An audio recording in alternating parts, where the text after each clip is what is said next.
Sky Squad, we are back in the building. Yesterday, we took a little time off. I had to handle some business. And of course, I got the opportunity to interview Dr. Alicia from Married to Medicine. If you have not checked that interview out, please do so now. Great interview, great spirit, great energy. You will likely love it. And it just was nice for me to get a little bit of insight as to maybe, why certain things happen the way they happen with her on the show and whether or not she might be excited to come back next season. And what happened to that $150,000? Okay. Because when she answered that, I was like, girl, you should have said that in the beginning. Anyway, with that being said, make sure you guys subscribe to the channel, hit that notification bell button, and like this video if you like reality TV related content. All right. So, y'all, we have got to talk. First things first, let me put up the promo for the pre-order for my new book, The Wickedest Wives, book 2 in the series of Vicious Reality. It will be out on Amazon in May, and you guys can also use the QR code here.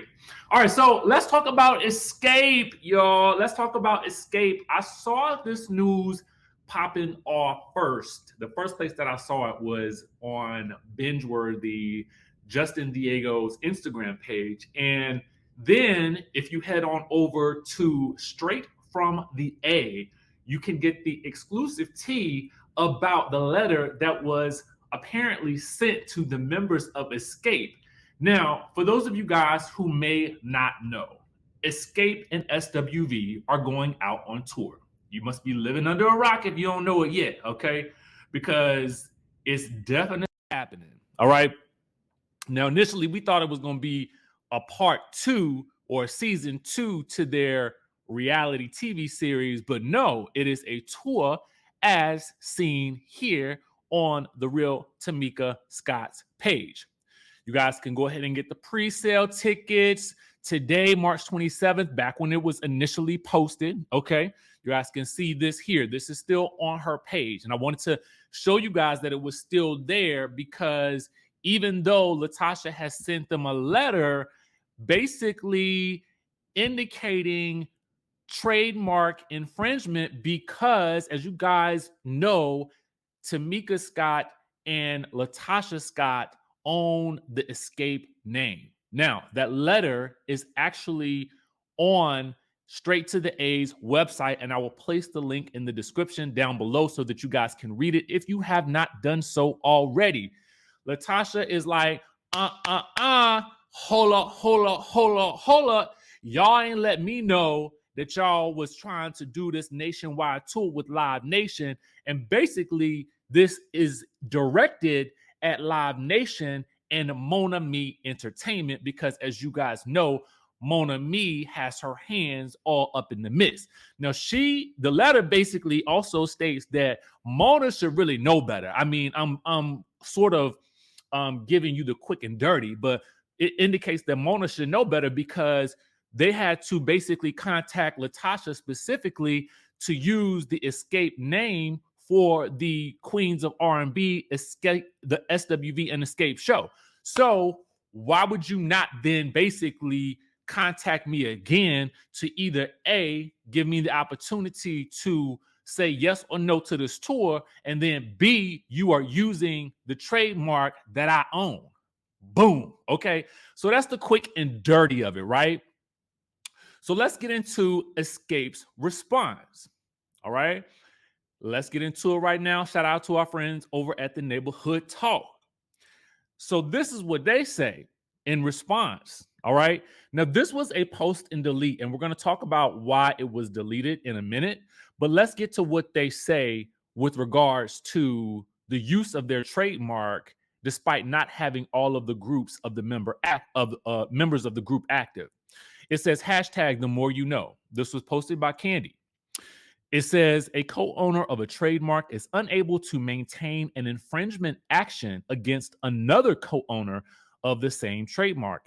Each co-owner has the right to exercise its trademark rights, including granting licenses to third parties, i.e. Live Nation and Mona Me Entertainment. They say, quote, a valid license a valid licensee of one co-owner of a trademark cannot be liable to another co-owner for infringement. Boom. So basically, what I'm assuming this is saying is like, girl, we just contacted you last time as a courtesy. Okay. In the comments, well, in the caption, Candy wrote, despite all the rumors, Xscape SWV, the Queens of R&B tour, is definitely still on. Get your tickets now and come kick it with us. We love our fans. I can't wait to see you there.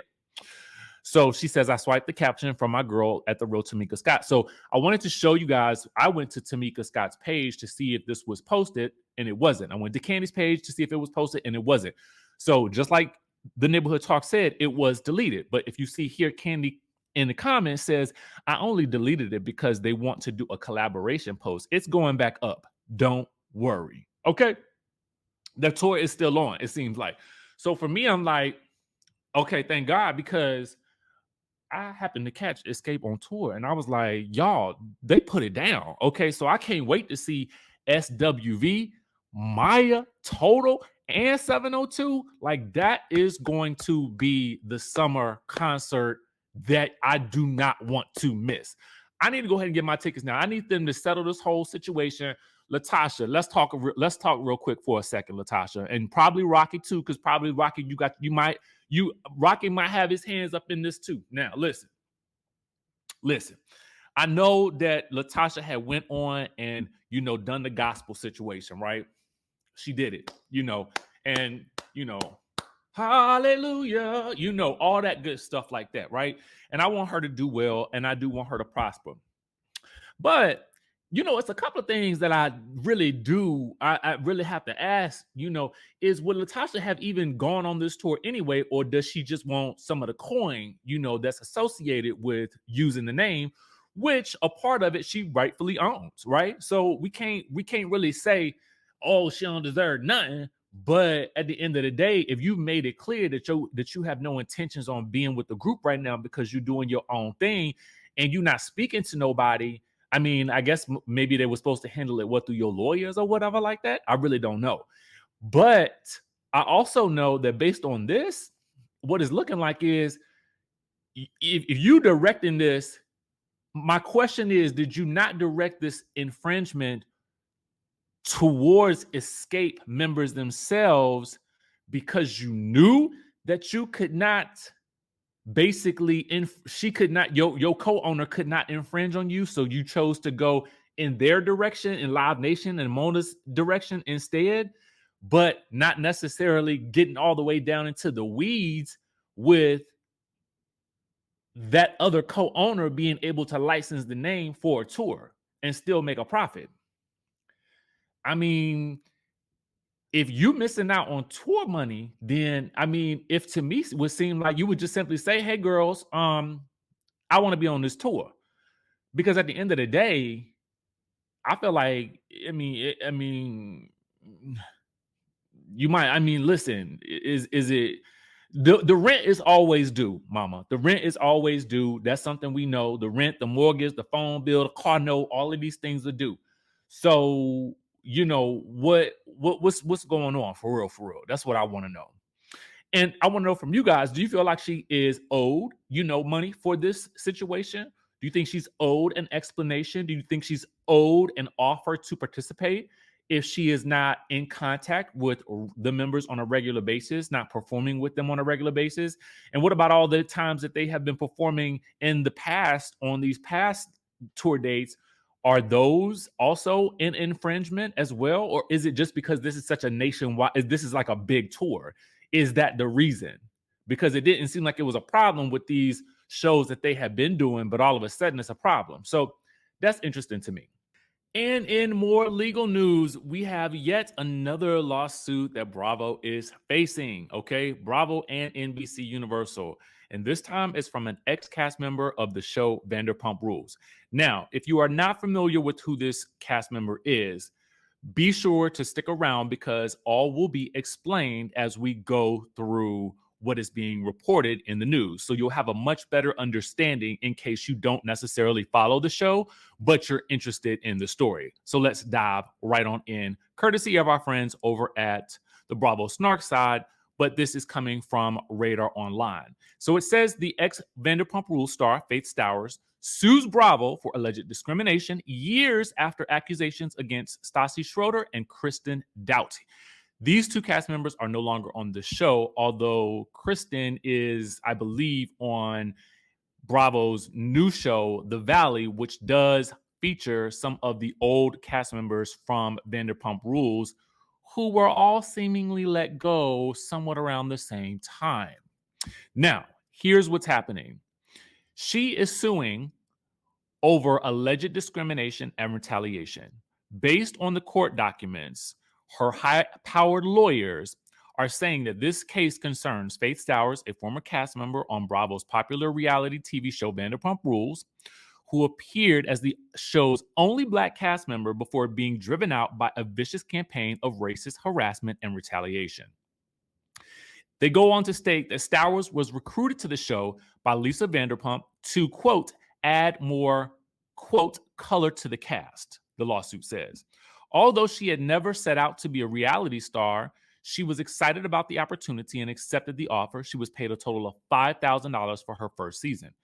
Now, y'all, $5,000 for your first season, that ain't a lot of money, okay? I'm just going to let y'all know that right now. Anyway, it says very quickly, however, Stowers realized that she was getting more than she bargained for. She was subjected to racism, sexual harassment, and physical assault in her first season. She claims that after she reported the mistreatment to NBC and showrunners, she was warned in no uncertain terms to keep quiet and play nice. Now, driven by her concern for her career and fear about how she might otherwise be portrayed on air, she reluctantly did so, only to discover that she had been nominally demoted to an unpaid, quote, volunteer without any actual change in her employment status. Over the time, her treatment got even worse. Many cast members embarked on an overtly racist social media harassment campaign, accusing her of having gone AWOL from the military, which was false, of being a thief, which was false, and being a career criminal wanted by the LAPD, which was false, the suit read. NBC and producers, which tightly control the cast's public statements and messaging, condoned, ratified, and amplified these vicious lies, causing untold harm to Stowers' mental health and reputation. To make matters worse, NBC threatened her with ruinous legal action when she attempted to speak out. In her suit, she says, now that the racial reckoning of 2020 has receded, NBC and show producers have reverted to their old ways. A Vanderpump Rules spinoff entitled The Valley, which I talked about earlier, debuted in March of 2024, starting a who's who of the 2020 chopping block. Remember, I told you guys, these cast members all at the same time seem to have like mysteriously been let go, some of which have been rehired. As it states here, Doubt was brought back to star in The Valley. Stowers' lawyer demanded unspecified damages. All right. So, I mean, lots of legal things happening right now in the world of Bravo and the entertainment world. I don't really know what is to come of this. I do find the timing interesting considering what we have going on with Brandi Glanville, what we have going on with Leah McSweeney, what we have going on with Bethany Frankel. Then you also look in hindsight with things that had gone on with Bravo and Nene. And it's just interesting to see the trail that is being left in the wake of some of these filings. So it'll be interesting to see how all of these things play out over the next couple of months. And as it goes with court cases, it could potentially be the next couple of years, depending on, how much money you got to spend. So anyway, let me know what you guys think in the comment section down below. Be sure to subscribe for more content like this. Hit that like button if you like reality TV related content. Tap on that QR code or the link in the description so that you guys can pre-order my new book, The Wickedest Wives, Book 2, A Vicious Reality, out in May. With that being said, I'll catch you in the next video.